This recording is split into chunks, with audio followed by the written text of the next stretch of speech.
Nous croyons que l'honneur des Français consiste à continuer la guerre aux côtés de leurs alliés.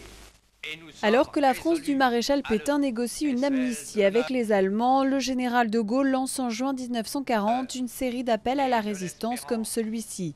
Le premier, celui du 18 juin, restera gravé dans l'histoire, même s'il n'en subsiste aucun enregistrement.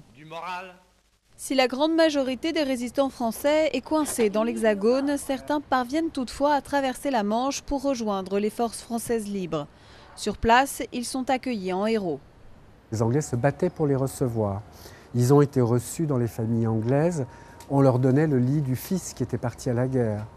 Il suffit de se promener du côté de Mayfair à Londres pour retrouver la trace de ces résistants français. Ici, aux 3 Carlton Gardens, siégeaient les bureaux de la France libre. Sur la façade de la maison, des extraits de l'appel du 18 juin gravés sur une plaque en marbre. Un peu plus loin, cet hôtel servait de lieu de réunion aux partisans du général. Enfin, en plein cœur de Soho, on peut encore retrouver le bar-restaurant qui se dit être le lieu où le général de Gaulle aurait composé son célèbre discours du 18 juin.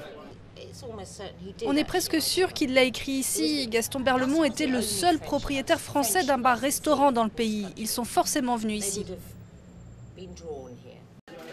70 ans plus tard, Nicolas Sarkozy s'apprête donc à célébrer dans la capitale britannique l'appel qui a rendu sa fierté à la France. Un hommage au général de Gaulle pour qui la flamme de la résistance française ne doit jamais s'éteindre.